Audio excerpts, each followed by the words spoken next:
Yeah, This let's do it. is Let's do Dr. it. Tony Hampton, you guys, over on Twitter. He's one of the few, the proud, over on Twitter at Tony Hampton, TonyHampton. Twitter is kind of a fun place. I talk to a lot of people on this show, and I'm like, okay, there's Instagram, a little more friendly. There's Facebook, a little, I guess, less kind of formal, but Twitter can be a little bit contentious at times. Understatement of the year. Yes. So, man, like, and I want to tell people, if Dr. Tony Hampton's name sounds familiar and you follow my work, it's because he was one of my experts in this book here, Keto Clarity Cookbook. It's my latest book, came out last year. And there's that handsome gentleman right there. Yay, there I am. We're And I very definitely thank you for that. That was fun. You were very kind to give me some moment of clarity quotes for that book. And yeah, I took a year off of writing books, Tony. I had written 7 years in a row. I had written a book a year. Uh, Wow. yeah, so Homeboy needed a break. So. Yes, yes. And I'm glad you took it. That must have been fun. And yeah, you need a break, man. Reset, just pause for a moment. Sometimes if you slow down, you can go fast afterwards. You know Well, what I mean? and I went on sabbatical in September and came back March the 1st. And then 10 days later, COVID, and then all the everything else that has been this crazy year, 2020. And I was hoping that I could like get things going again. It's been challenging, and I'm sure you've noticed it. And you do your regular job as a medical doctor, but a lot of us that are content providers were noticing there's kind of this tone difference this year amongst the people out there, and some good tone differences and some really bad ones. So, That's um, right. is that spilling over into your practice at all, where you're seeing your patients dealing with, I guess, pain and aches and different things that they didn't have before because of the added stress? Oh yeah, they struggle. I have been very successful with people reducing their carbs and being healthy. However, and I continue to have success stories, but in my 6 or 7 years since I've been in this low carb mindset, I've never seen that many people kind of slip off their goals a little bit. So part of it is so what I do is I tell people the average weight gain is 15 to 16 pounds. So if they don't gain any weight, I'm like, victory. Yeah. And then if they do gain weight, I'm like, hey, when are you going to be more challenged than during a pandemic, right? So because you're in a pandemic, you kind of anticipate I may be challenged. So I kind of keep a positive spin on things, but absolutely people have struggled. They're still dealing with their other struggles. Somebody just died, or Yeah. I mean, and some of those people are from COVID. So yeah, everything that's bad gets worse. My pain's worse, my arthritis worse. And then we have to remember as clinicians, everybody's not coming to you with COVID. They still can have heart disease and Yeah. stroke, and so I have to be very careful not to paint everybody COVID because it's really dismissive when you do that. And what I've tried to do and what's really been a win is the depression.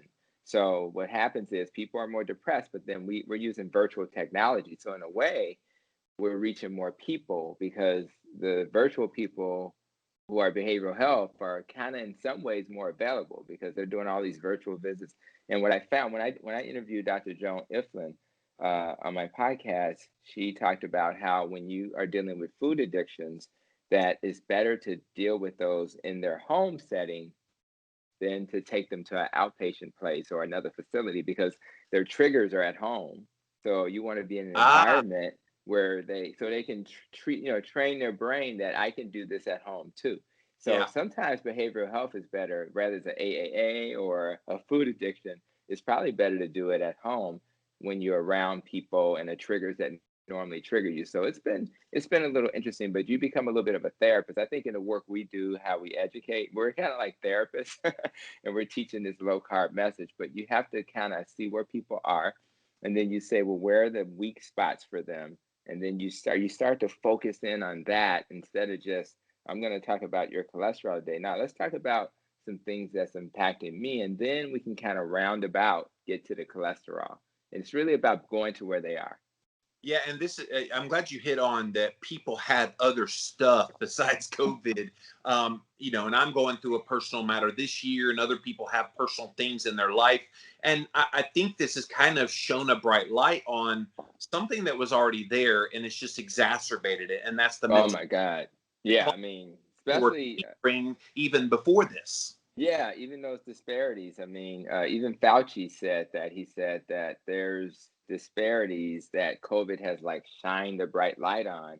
And I think we always knew that certain communities that were underserved, rather it's a white or black community, it doesn't matter. If you don't have resources, you're going to struggle. And I think what Fauci said is so true. It's almost like I remember when I was growing up, it's kind of a weird story, but if you turn the lights on, in the middle of the night, you'd see the roaches scattering, So what's hidden in the dark becomes obvious now, and I think that that's what we've seen, and that's why in Chicago, where I live, it's just like I think African Americans are 29% of the population, but they're 72% of the cases of COVID. And Mhm. that's just, it was like, what the hell is that all about? And then that happened in New Orleans. I think it happened in Milwaukee. And so you have these disparities. And I think it's important that we just be honest about that and say, well, what can we do? Yeah. And I think that's what's cool about low carb is that it's not a race issue. It's not a community issue. It's like, if you do this, you're probably going to be metabolically healthy. Can we camp out there a second? Yeah. Because I first started seeing the statistics come in.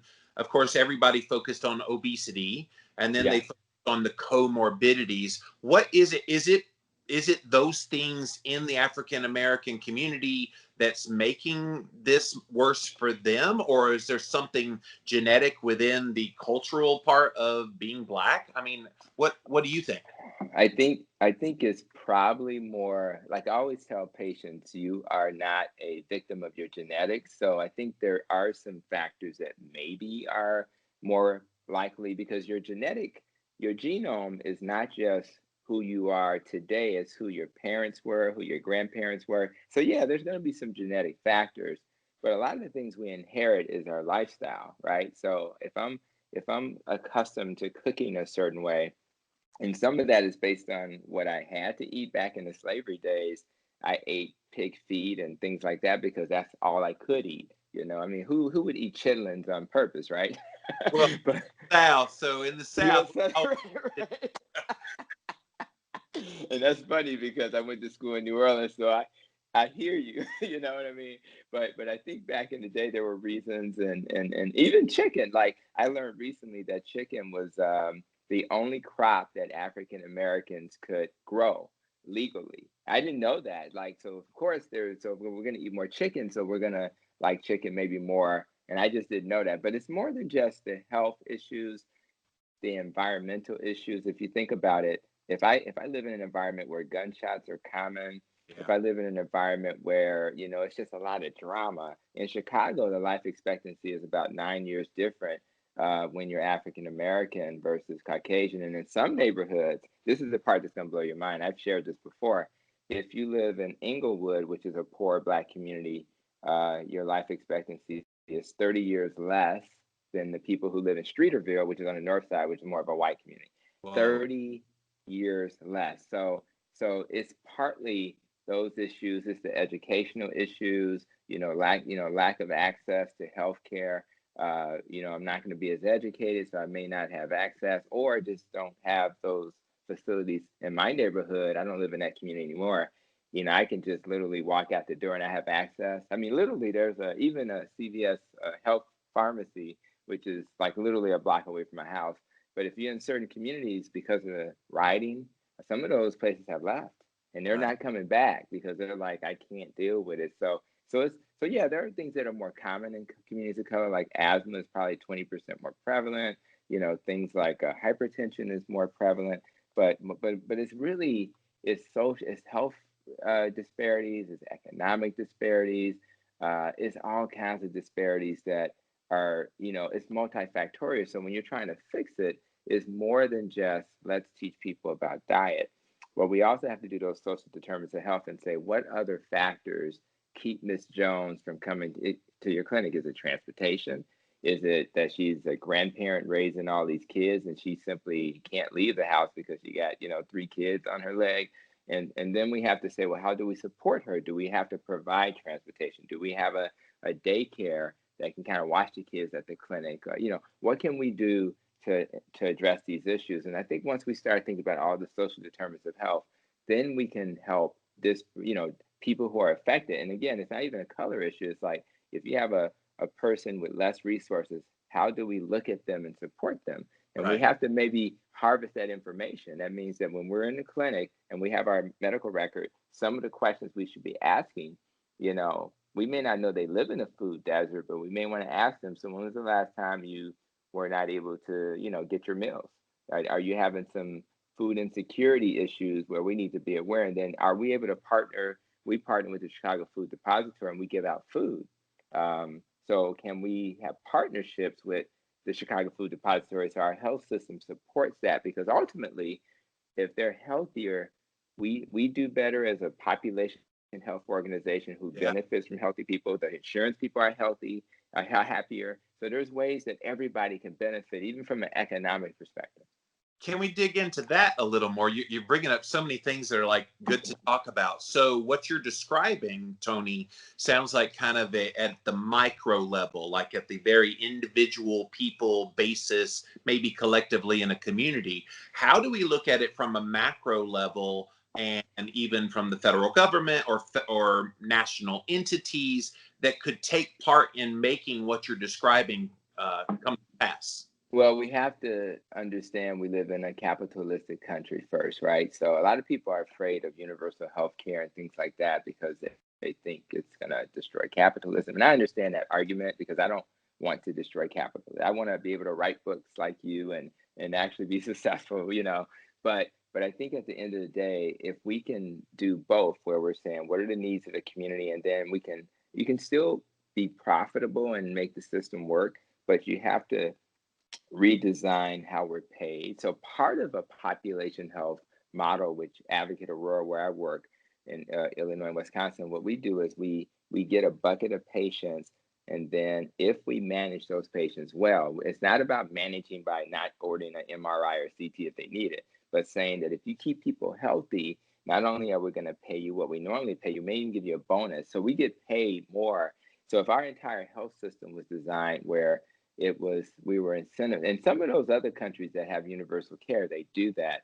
And then what we have to do is educate people about the nutrition, right? So we, in our world where we live, and if a lot of people listening, we're preaching to the choir, but but at the end of the day, we want to teach our doctors who were trained to manage disease that if they do nutrition along with their other clinical parts, then they will get more bang for the buck and they'll actually heal people. So they have to be taught, the health systems have to be convinced that people are going to do it. Like they believe, yeah, I believe this works, but they're not going to do it. And that's a form of racism because they Oh, judge you before they even give you a chance. They say, well, those black people are not going to do that. Those Mexican people or those poor white people are not going to do that. Yes, they will. They just need to be taught what to do that's going to work.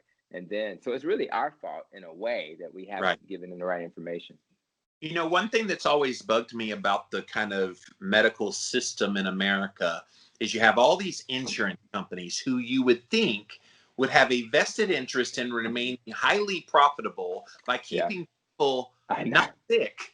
And so you would think they would be fully on board with something like a ketogenic, low carb, Oh, ketogenic yeah. diet, that they would want positive outcomes. And of course, a lot of patients go see their doctor thinking whatever the doctor is dictating me to do is going to give me the best possible outcome for the lowest possible price. That's not what's happening, as many people are learning. Unfortunately, it's big business hospitals doing procedures, and of course the pharmaceutical connection, which has been talked about very extensively. But I think insurance companies hold all the cards here. They have all the power. We love what Tony Hampton is doing in the Chicago area. We want everybody to replicate that because we're going to give him a bonus for helping us not have to pay out so many unnecessary claims that diet and lifestyle could fix. Yeah, and part of what I decided to do and why I'm talking to you now is although I'm working on a weight management program with my health system, I'm not waiting for my health system. So part of being on social media, making YouTube videos, and also being inspired by guys like you doing podcasting is let's get this message out here. It may be empiric evidence, but let's share, like people like Dr. Andy Fong, who I follow on Yeah, Twitter. love. He shares a ton of like patient, and actually is the reason. In fact, I just shared one just a couple of days ago, and what I've learned is that those testimonies matter. And so what I'm trying to do is let's get this information out there, and then wow, if I'm and that's why I like being in a health system is that now I can also then influence them. So when I had Dr. Adele, PhD Adele Heights on, and Right. she helped make diet guidelines, right? So we're gonna say, okay, and then you got Low Carb USA doing their thing. The Diet Doctor has a CME. They're using, so we now have these guidelines, these like standards of care for low carb. And what I'm trying to say to my health system, let's see what they're doing with the guidelines and incorporate that. Let's see what the Diet Doctor has done. And so now we can stand with some data and some science to say this is not only effective empirically, but we got a way to do it so that if there's ever a question about it, we can standardize that. And then the other thing that I think we need to do is we need to collect the data. So imagine what I said earlier. Imagine if it's standard that every health system has to collect data around social determinants of health in their EMR, even if you don't have programs, like we have diabetes prevention programs and things like that. But even if you don't have programs yet, can you then also have a database of all of those programs? And with virtual technology, you can do a diabetes prevention program for anybody, and we can do it in Chicago for people in California. So what happens is you create a model where you collect the data. The CDC, they need to collect data. Why is it that people of color are more affected? And so we collect the data, and then we start to gradually develop programs in partnership. This has to be a collaborative effort. I need to literally go sit down with the pastor. So in the communities of color, and I'm not sure about all communities, but in the Black community, what the pastor says is important, right? So if I can engage the pastor, and I'll be speaking at a church on the 19th of September, and I think I think it's actually the 26th in the next month. But what I'm trying to do is go to the churches where you have this like herd of people who will listen, and then get them engaged, and then just kind of grow. It's like a root, like a grassroots movement. We can't wait for the dietary guidelines to change. You and I know that when they come up with the dietary guidelines that are due to come out, they're still not going to be right.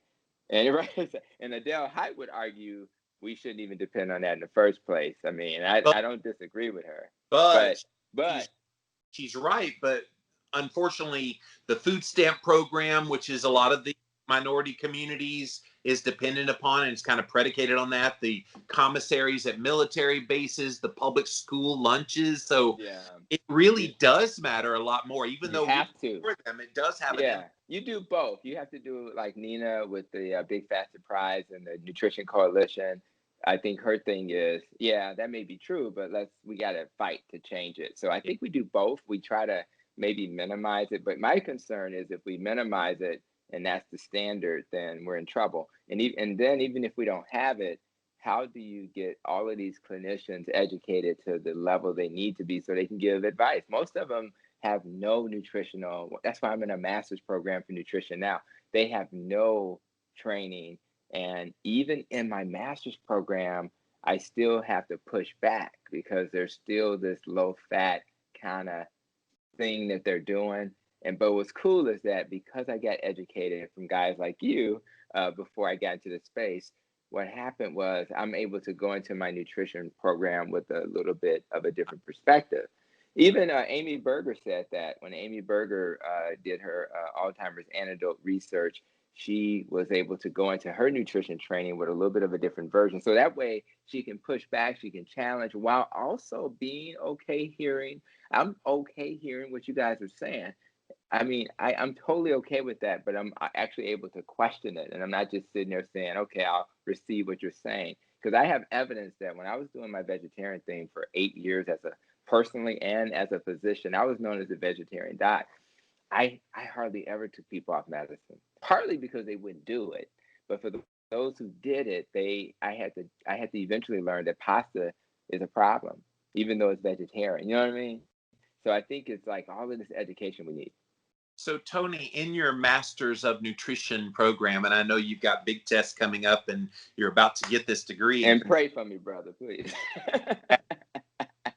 I was saying, pray for me. Oh, yeah, obviously. Lay the hands on you. Tell me something you've learned in that program that you were surprised by that you had not heard before.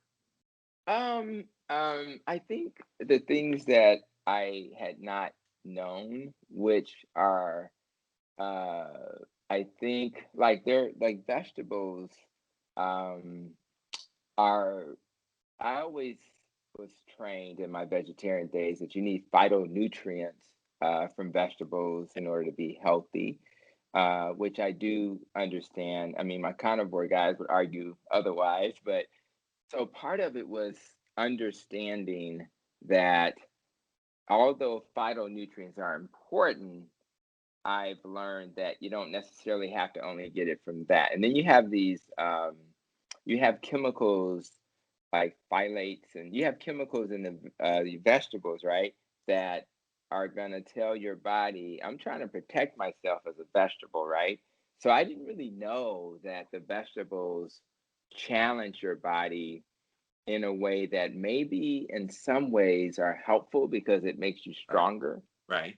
But then if you do too much of that, it's really causing problems. And I think that that's what kind of, so those are the moments when I challenge my professor and say, hey, I hear what you're saying. And maybe you're saying you want to have your body challenged, but aren't we potentially causing a lot of trouble for your body? Because your body's like, that's toxic in a way to me. And I have to keep fighting against this thing. And I'm not able to absorb my minerals because these nutrients are, your vegetables are fighting against you.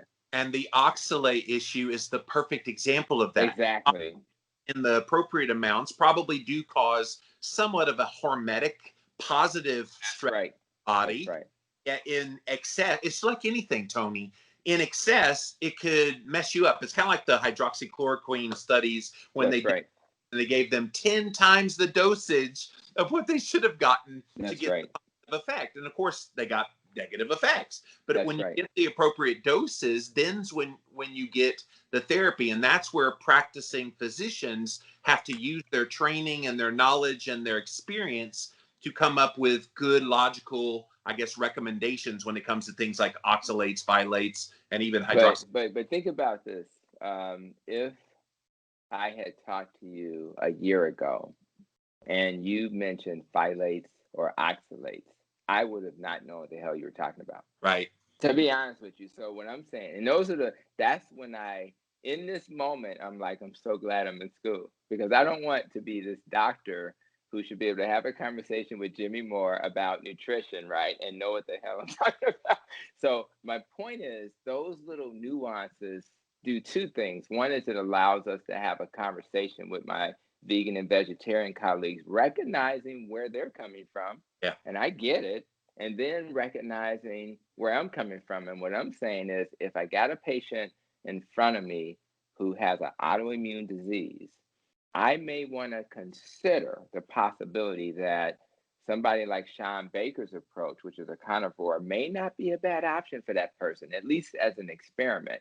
You could have paid me $1 million in my vegetarian days to even suggest a carnivore diet for anybody, let alone somebody that's suffering from an autoimmune disease. But when I did my last, I had Monique Travis, a patient. I had talked to her during a video visit, and she didn't go carnivore, but I talked to her, and she had gotten rid of, in about 6 to 9 months, with 30 pounds lost, doing keto, uh, intermittent fasting, and of course, exercise. Her only exercise was walking. Her migraines went away, her reflux went away, her Sjogren's, which was just starting, all the pain from that went away. Wow. Obviously, her obesity got better, and she had one other health condition that got better, and she was having migraines every day. and she said she hasn't had one in like 2 to 3 months. So what happens is we have to honor that. Like, even if you're afraid of fat and other things, you have to say, man, getting rid of all these other things, that's got to add value. Yeah. And that's where I'm at. I'm like, listen, I can't tell you a 50-year study today, other than, doing what Dr. Ken Berry would say and say that's a human diet. But I can't give you a double-blind study. But I'm gonna tell you, when I look at my patients, hundreds of people getting off medicine every week. I'm taking somebody off medicine. Never happened before. Yeah, context is lost in this discussion of nutrition because you can say, and we see a lot of epidemiologicals that do say, studies that do say red meat causes cancer and all cause Right, mortality goes right. away. But the context isn't just red meat, it's red meat with processed carbohydrates. You remove the processed carbohydrates, and suddenly red meat becomes this health panacea, not a health detriment. Right. And our docs don't have the time to look at the studies. I do not think that anything other than seeing a headline, if the doctors go beyond a headline, which will say what you just said, that would be shocking. If they read the abstract, Right. that would be do they ever look at who sponsored the study, how it was done? Doctors don't have time for that, and Yeah. patients think they do, but they don't. They No. don't have time. They're trying to make sure their charts are okay. Except at medical conferences where they do get it discussed, but usually it's within the context of a pharmaceutical company that has bought that time to That's teach right. that this drug will help this thing, and here's the study that supports it. Metformin does reduce insulin resistance. I just had this conversation with a patient this past week. They said, Doc, I'm going to probably stay on my metformin. Their A1C was like 4.9. I said, you don't really have to. Well, I just talked to the kidney doctor, and he said it's probably best to stay on. I said, well, let's. And so we talked about the fact that metformin does help with insulin resistance, but it's nothing compared to lifestyle. Like, so you can stay on that medicine. And he decided to stay on. I couldn't convince him. But the point is, your lifestyle would do a much better job. So the food, God bless the pharmaceuticals. We do need them. My wife is a type 1 diabetic, so she needs insulin. But my point is, to then translate that to not understand that lifestyle is better. All those diabetes prevention program trials showed that the lifestyle was about 68% effective at reversing. I think it was 58% for everybody and 71% for people over the age of, I think, 60, of not progressing to diabetes. Metformin was about 38%. So logically, if you have something that's twice as effective as a drug, why am I starting with a drug? And if you assume that people will do it, and what I'm saying is with some coaching, which is what we try to do, even with these podcasts, we're going to coach people. We're going to hold their hand and say, you can do this. And then all of a sudden they're like, I love not having to take metformin because I'm not running to the bathroom. I'm not having stomach problems. And yet, and then I'll have to pay for it. Even though it's a cheap medicine, I'll have to pay for it. And it's something mentally cool about not having to take a pill. Like, there's something cool about that. I've often made quotes when I've been on other people's shows that if low carb keto was a drug, it would be the greatest drug that has ever been created in the history of the world. And when you think about that, and that's why, and I'm gonna be honest with you, Jimmy, when I finally got my website up yesterday, so thank God for that. But Go check it out, guys. that's right, drtonyhampton.com. Spell out the doctor. But I'm gonna tell you something.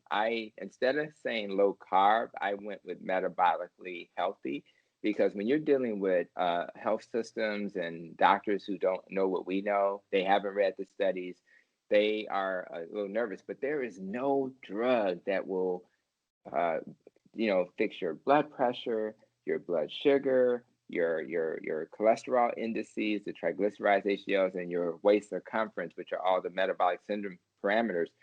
There's no drug that'll hit all of those. Your statin will help you with the cholesterol. It's not doing anything for the other stuff. So it's like a one-stop shop that helps all of those things. And I'm gonna tell you something. I have never, again, when I gave the example of Monique Travis, She was not looking to help her GERD, her reflux. It just got better. She was not looking to improve her depression. That was the other thing, but it just got better. She was not looking to deal with that migraine. She was really just trying to lose weight. And then all of a sudden, she was like, wait a minute, I'm not having these symptoms. And it Yeah. was like a sign, because everything's interconnected. That's one thing I learned in nutrition. They talk about because it's really nutrition and functional medicine. And they Yes. talked about everything's interconnected. Yes, your depression has something to do with your gut. Yes, your serotonin is made in your gut. Who'd have known, right? So once we understand these connectedness aspects of health, then we have to say, well, if I don't know what's wrong with you, then maybe what we do is we start to optimize your health first. And what will happen is a lot of the medical conditions will probably just go away. Yes. And Yeah. that's a beautiful thing. I remember talking to Eric Westman about this, that he would do studies and it would be a weight loss study or it would be, changes in lipid study. And then spontaneously he'd have all these patients come back and say, my heartburn's gone. I have no GERD anymore. Right, And right. it turned into a benefit that they then put in the study, but it wasn't what they were primarily looking for. And those are the coolest kind of things. And I'm sure you have like patients that see these trends across the board. How can it not happen if you change one thing good, lower inflammation, lower insulin levels? It's got to have another physical response somewhere else in their health. That's right, it will. And I think the patients, to be honest with you, I'm always surprised. Even when you start doing this for a while, it just kind of blows your mind when you see all of these other things improve. But what's more important is the quality of life improves. Like when you have a person with a migraine every day or can't lay down to sleep. So if they can't sleep, then all of a sudden they're stressed because of that. They increase their cortisol and they're going to have obesity because that's a stress hormone that increases sugar production and a ton of other things. So what happens is the interconnectedness, right? So just not being able to sleep. So their quality of life, and no, and she never mentioned that in great detail, this patient I'm speaking about, but being able to sleep is kind of a big deal, right? I mean, if you don't, if I didn't sleep really well last night, and then we're talking this morning, I'm gonna have a completely different. I track mine with Oura Ring. Amen. I love it. So we want to be able to help people's quality of life to improve. And yeah, you're right. It's been so rewarding for me to give people their lives back. And what happens is now I'm not tired, so I'm going to take a walk with my wife and hold her hand, or my significant other. I have the energy to help the kids with the homework.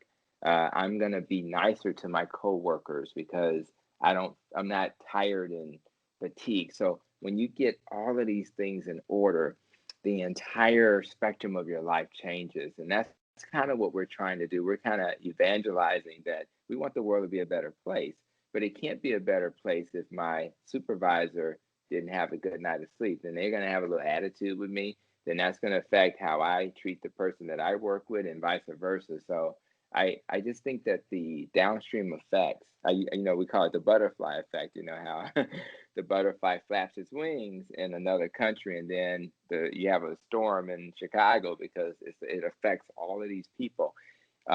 We want to be able to touch beyond our wildest dreams, just like when a person tells me they read my book or they saw something on the internet.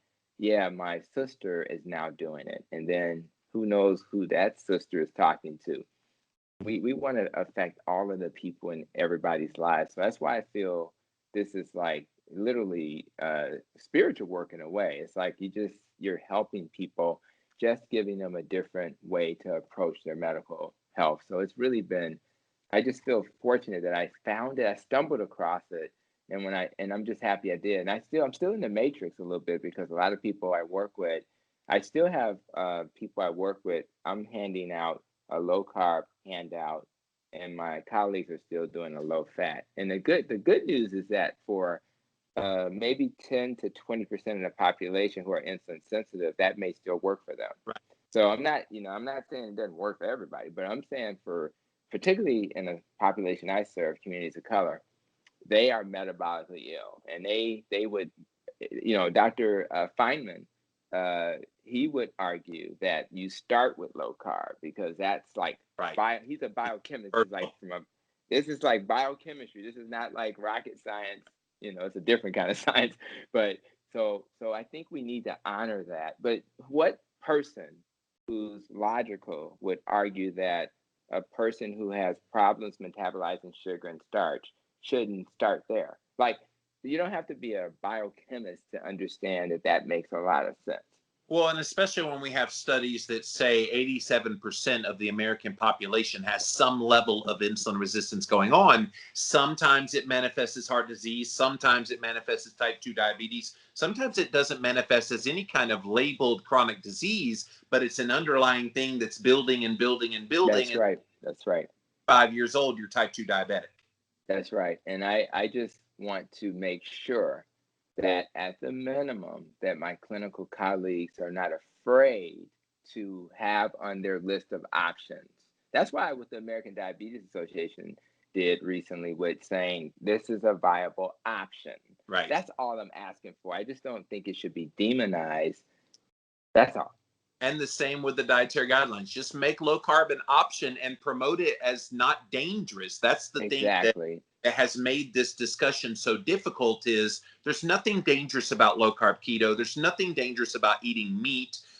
It's just dangerous because you're using fake science that doesn't. Right. That's the whole. Yeah, epidemiological studies. Right. It's those epidemiological studies. And again, these are things we argue about in class. They're just, they're not really good science to send people food frequency questionnaires. So, how many steaks have you eaten over the last year? You're not asking, so it's just a ridiculous model. And again, and that's why we have people like Eric Westman and and we got Sean Baker doing research and others who are gonna give us a little bit more. In fact, I'm hoping that I can join that esteemed group and get my health system to support me. Verta Health, let's get some more research out there. But I can't wait to heal people for all of the evidence to come in, because what we know for sure is in short term, we will lose weight, we will reverse diabetes, we will lose a ton of weight, and we will metabolically be in a better place. So I don't really have the time to wait for my patient to have a heart attack or a stroke. I'm going to give them advice that makes sense, and then we'll get more science, and we'll bring the herd along with us as we get the science to support it. Tony, you want to know what I love about you the most is you're real and you're honest, and you're making it your mission to reach your community of people. And unfortunately, and it's even somewhat in the white community, but in the Black community, it seems like there's this distrust of authority across the board, including medical. Ooh-wee. And so how do you, obviously your skin color helps because they see you as one of them. Is that kind of your ace in the hole? And is that the answer, that in these underserved communities, we replicate Tony Hamptons all over the place? Yeah, well, you definitely want to do that as well. They only train 500 Black men go to medical school every year. Wow. In the whole country. Yeah, so part of it is, they need to see faces that they are familiar with. But some of my best doctors, I'm a regional medical director, some of my most engaged doctors are not Black. They're, but they know how to talk to people. So part of it is you listen to people, you find out, you do motivational interviewing. So part of it is how you talk to people, and you say, hey, you're okay, 5 out of 10 chances of doing what we just talked about. How do we get you to a 7? So I engage their families, their spouses, we pick up the phone. And then the other part is you have faith in them. You make it possible where it's palatable to do it. So you say, okay, what's that one thing that you're willing to change? And then if they say something, now I can talk about, you're a Southern guy, so you're okay with cornbread, right? Because of how you grew up, right? But I can talk about those things and not worry about offending. I can talk about chitlins and not offend, right? But so you have to be careful. But again, my non African American colleagues have figured out how to do that. I just know how to understand that if my culture defines who I am, and part of my culture is food, I have to be very careful about how I message things while recognizing, again, if I say something as simple as you did not inherit their genes, you inherit their habits. So would it be okay to look at the barbecue sauce on your ribs as the problem and it's not the ribs? Mm-hmm. And would you be willing to sacrifice barbecue sauce so that your chances for kidney failure go away? Would you be willing to sacrifice the cornbread so that you won't have to worry about an amputation? Would you be willing to sacrifice, sweet potato pie at the end of dinner in lieu of blindness? So I do give them strong, but I think that when you're making those choices, you're not always thinking how significant that choice is. So I try to give them a visual. I try to only have one or two major changes, and in a way it's kind of colorblind, but they do connect. Some people come see me, man, I've been trying to find a black doctor. I'm so happy I find you. And I do talk like I will say things that you wouldn't expect me to say. I may even say a profanity periodically. We just have fun. I'm just talking to a friend. If I have a young man with tattoos coming down his face, and I grew up in a tough neighborhood, I can talk to him just like I'm talking to the CEO. But I give my body language. If I'm hanging out in the South, because where are you located, Jimmy? South Carolina. Right. So exactly. So so I literally, if I hung out with you, by the end of the day, I'm going to have a little Southern draw in my voice because that's what we do, right? So Right. I do tend to change how I talk to people based on where they are. And it's not to it's not doing anything other than just saying that's what we do. We get around people, we're comfortable. I grew up in a neighborhood like that. So, but I also feel comfortable at the board table. That's why, I went and got an MBA so that when I'm talking to the financial guy, I can talk about things related to that without being intimidated. So you're a medical doctor, you have an MBA, and working on a master's degree in nutrition. Dude, is there anything you can't do? Uh, well, I wish I was like the Black Panther. I wish I could do what he did. But or we'll dunk talk about that. or dunk like LeBron. Oh man, and trust me, in fact, it's funny you said it. I was actually watching one of the games. All my games now are YouTube. I watch the full Yeah. game in 10 minutes, right? I love that, by the way. So, but no, you know what it is? I want to be comfortable. And so if I have a Dr. Feynman in front of me, I'm not trying to be him. I just want to be able to translate complicated things for people. And if I understand it better, and then of course sometimes I got to talk to my colleagues on the other side of the fence, and I just want to be able to respectfully have a dialogue when they get a little, because sometimes they push back pretty hard. So you just want to be able to intelligently express your opinion while recognizing that some of what they're saying is valid too.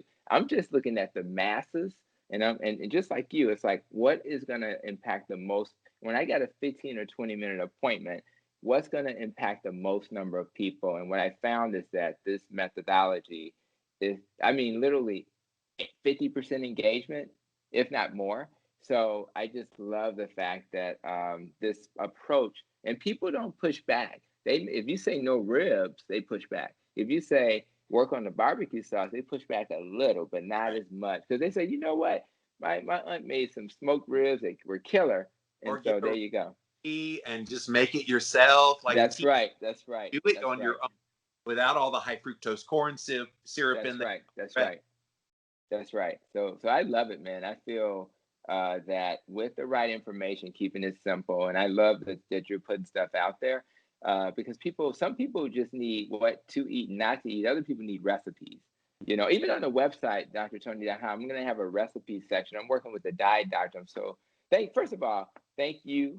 Thank, Brian Liskey. Thank everybody that's embracing me, because you guys are making it easy. And the diet doctor, we're gonna work together to come up with some recipe. I don't have time to just write recipe books right now, but having partnerships and a way to, so when people of color go to that site, they're not just looking at people with blonde hair and blue eyes. They actually see something that they're familiar with, and that may make them more comfortable. And it's probably going to be cultural food that would be appropriate, because Exactly. I've been told, and I'm not offended by it when they tell me this, Yeah. your recipe are too white. And I'm like, I get Right. it. You kind of need those comfort foods that people are familiar with. You gotta have that. Culture, food is culture. Culture is food. That's right. And I'm gonna be honest with you, it's everything. It's everything. As my phone's ringing, it's everything because you want to be able to make people comfortable, you know. And the thing is, there's nothing wrong with collard greens, No, I right? love There, collard green. right? Exactly. So it's not like the food that we eat is not healthy. The issue is, can we prepare it? I'm gonna connect my phone. Can we prepare it in such a way that that is what's the issue with the food that we're eating, right? And the issue is what you add to it. So all we're trying to do is make sure that people know how nuanced that is and how easy it is to simply, okay, I'm gonna eat the collards, and I may even go with the black eyed peas. They're a little starchy, Yeah. but if I don't do the cornbread, it's just black eyed peas. By the time you subtract, that's actually not that bad with some collard greens. Of course, on New Year's Eve, you have to put the dime in with the black. Ooh, See, man, you're and like it's you're not my black. brother from another mother, right? It's not. It's not black and white. It's just cultural. That's right, and I love that. And you're right. If you don't have some black eyed peas, the way you described for New Year's, it's gonna be a fight. Like people feel like the rest of the year is not gonna go well. So I think us understanding those things is really critical, and I'm really happy to help share that message because, and again, I just think partnership. Like I will refer people to you, you'll refer people to me, and then we'll teach, and then we're going to refer people. I need you to read Dr. Adele Height's work. I need you to know about Amy Berger. I need you to know, you need to know that there are people out here that'll make us feel more comfortable. And then, and in fact, one of the guests, I'm going to have, there's a doctor called the fasting doctor. Yes, And I had she's a. yeah. So you've had her. So I'm gonna have her on, and then what we're gonna do is just make sure people know people like that exist, Yeah, because Dr. Jason Fong got the ball rolling, but there's other people out there yeah. that can share that message, and maybe people of color who don't know about Dr. Jason Fong will notice this other doctor, Dr. Cecil. They'll notice, huh? It's Cecily, right, Doctor? Yeah, I think Dr. it's yeah, Shelley and yeah, his. yeah. So I think that they need to know she exists because maybe how she comes with the topic will resonate with people. And And I love that. Can I dig into a little bit of how you got to where you are now? I mean, you're an incredibly accomplished American, more accomplished than probably most people would be with multiple degrees and about to get another one. right. So there is this kind of notion out there that if you are black, you're going to have it harder than most. And you did have it harder than most. You came out of a very difficult situation. Can you inspire people with how you did that and what, I guess, the determination within you to succeed, how that drove you? Yeah, well, I think the biggest thing I can say is if you completely depend on your environment, and I know that we're influenced by our environment, then you're gonna find yourself in you're just not gonna win. So at some point when I was younger, I had a single mom raising me who did a great job, but I learned early on that I have to get some of my motivation from within. You do have to have enough around you. Like I had an uncle who kind of played father figure. I didn't have my dad at home, and I had enough around me to support me. But ultimately, I had to internally motivate. I had a teacher back in eighth grade, and she's now deceased now, Mrs. Smith. And what she taught us is that you can't wait for the world to change your circumstances. You have to find that inside yourself. And what I remember the most is that she said, if you just don't give up, you'll be fine. Like most people don't succeed because they give up. They say this nutrition stuff is too hard. I'm a doctor. I got two classes to take and I'm a medical director. How am I going to find time? And what you find out is if you just don't give up, you'll be successful. So I think for most people listening, that's really the key. Kind of define what is it that you're trying to achieve? What's your purpose? For me, I think I'm a teacher, and I'm going to be a teacher, rather I'm face to face with a patient or doing this type of work or writing a book, but I'm a teacher. And then, but I learned that I have to just hold on to my inner me, and then that was enough, and don't give up. And that's really what kind of, but in order to be confident, right? I've learned that in order to retain my confidence, I have to have these little wins. So I'm constantly trying, like if I do well on my test, that's a little win. So that'll kind of lift me back up and keep me going. So you have to, but if you stay in the race, you'll get those little wins.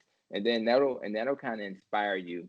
I'll be honest, I listen to inspirational people all the time. I'll listen to Les Brown, I'll listen to Anthony Robbins.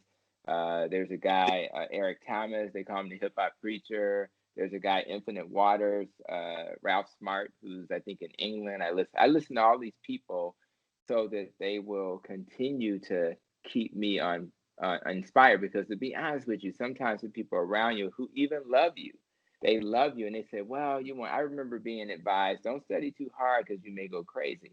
And that's not good advice, because the people around me were studying hard and they weren't going crazy. So sometimes, but I knew that I needed recovery, but you have to be mindful of your old belief system. Those old beliefs will get you in trouble. So you have to change old beliefs to new beliefs that serve you. So whenever I'm seeing something that's not serving me very well, an old belief, I try to flip it to a positive belief. So it's really about that positive thinking. But you learn that it's not accidental. I'm constantly, Les Brown keeps telling me to think a certain way. So if I keep listening to him, he's been fighting prostate cancer for 100 years, then I'll learn how to have something within me that'll give me that power to keep moving forward. All right, I'm going to give you a few more inspirational ones to look up. Lewis Howes is another one, and Tom Bilyeu. And then the one is a fellow African-American, Sean Croxton, has a really fabulous kind of motivational podcast as well. So look those guys up. I'll look those up because I haven't heard of any of those. So that's going to be very helpful. And it's nice to have a different perspective. So I'll check them out. And Sean is amazing because I had him on the podcast recently, and we were talking about how he's become a multimillionaire because of his own efforts to overcome the racism that would have held him back if he let it, but he overcame it. And I love hearing your story that you didn't let the color of your skin hold back what you were meant to become, and become this teacher, become this educator, and now I love about what you do, Tony, you have a mission. You want to reach your community, and quite frankly, you want to reach your fellow colleagues in the medical profession, black, white, red, whatever, to get them to learn about low carb and why it's important and how they can implement this with their patients. Yeah, and I have to do it because this is the funny thing. I'll be okay regardless. As an individual, I'm already a doctor, so I'm going to be okay. My concern is when I leave this planet, what will I leave it as? And it's kind of easy. It's not, me getting up and starting my day talking to you. That's not a lot of sacrifice, right? It's like so if we can touch, if there's just one person who hears this and is inspired, then we've done our work. So to me, I was blessed already to become a doc because this work is kind of serving others and helping people. But then once you see that there's a way to help many people, then you have to just race towards that, because this is what I do know. I will talk this is what I found in my experience. You have a person in front of you who you did not engage. And that's one of the reasons why I got the website, because I made a video, how and why adopt a low carb diet. Why did I do that? And they're both 45 and 55 minutes long, because I got a 15 or 20-minute appointment. And so I got tired of some 58-year-old coming to me who just had a stroke, who I did see a couple of times beforehand, but I didn't have the time to tell him or her what they needed to do. So when you have those experiences, what happens is you do not want to have that experience again. You don't want to have, because that 50, I have a wonderful couple, and he had a stroke. He's a wonderful guy. and he's still wonderful even after the stroke. I don't know how he's so mentally strong, very spiritual. And but that guy is now having to be taken care of by his wife. And I don't want to have those kind of stories. And if I've had shared this message, provided resources, and they're not ready for it, the old me would have said they're not motivated, they're not, what's wrong with them, they're not compliant. What I know now is that there's a season for everybody. And sometimes their season is not in the moment you share that information, or you didn't share it right, or maybe maybe they had a family member that got sick that inspired them to change. I want to make sure I never miss an opportunity to help people I could have helped. So rather it's through our social media, rather it's through podcasting, I just want to make sure I reach more people. You're so funny. You You're got funny, ribs on man. the top of your website, That's Dr. right. And you Tony better not Hampton. and you never put barbecue sauce on those ribs. And that was intentional. When I first talked to my developer, the first image he showed me was a beautiful image, but guess what it had in the corner? It had corn in the corner. I said, you better get that image off my website. But when I saw that, Tony, my stomach just growled a little bit looking at those. I did that for you, my brother. I did that for you. Hungry today, man. You're making me hungry. That's right. That's right. Well, Just one day break my fast. We'll get it together one day. Me and you, we'll sit down when we're not social distancing, and we'll have a meal together. That's for sure. Yeah, I'm so ready for being with other people. It's not even funny. So, absolutely. Guys, go check him out over on Twitter. He is Dr. Tony Hampton. So go check him out. And yeah, you're doing great work, Tony. And I'm really glad we got you on. We had to redo this a couple of times, reschedule. That's right. But hey, this was fun. I think the listeners really enjoy what you had to share here today. It's really you and Benny Tortorich, right? It's in terms of my journey, because when I was just doing my own thing. But when it comes to getting into social media and Twitter, it was really you and Benny who kind of put your arms around me and said, hey, this guy over here. So I want to thank you for wrapping your arms around me. When you called me and asked me to be part of your book, those were big deals to me because I'm new in this space. So maybe a few years from now, I'll be known like yourself. But I'm going to tell you something. I am just happy that this low carb family is here, because you do feel like you're a little bit in a bubble by yourself. And I didn't know that you guys existed. Twitter was the greatest gift ever. Dude, you should have been out there 15 years ago when I first started. I was like the lay person, really talking about it.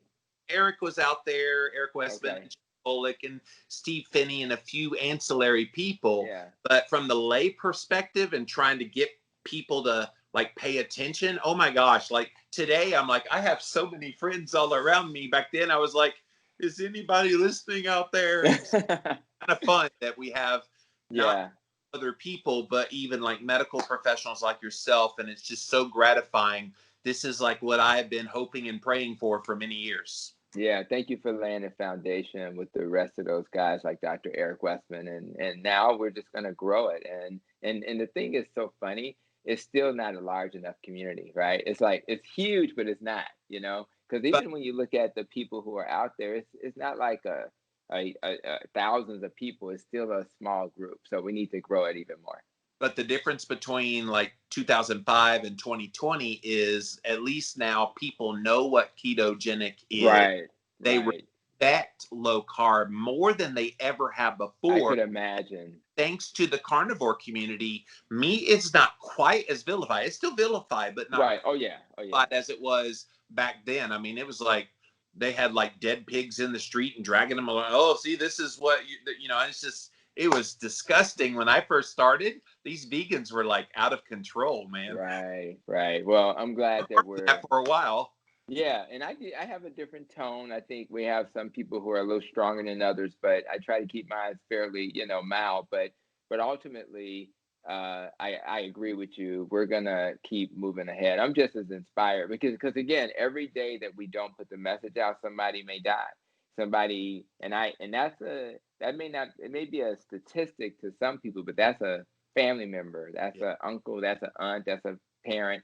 And we want to do our best to minimize that. So that's why this work is so important. So I think for anybody listening, whether you're a clinician or a patient, uh, at least look at this as a viable option. And I've never felt better, energy, mental clarity. Um, I go to work at the end of the day and then have the energy to come home to be a student. I mean, that would have never happened Right. with how I treated my body previously. So I don't get hungry that often. I mean, I just eat because it's time, you know. It's just different now. So literally, yeah, it's just different. So I'm very lucky. And you eat less often, and you don't need as much recovery and sleep. I mean, it's That's just a right. benefit. We could go on forever, Tony. Yeah, that's right. So thank We you. are at the end of the show, so I'm going to say bye now. But thank you so much for being here. Yeah, thank you. You take care, buddy.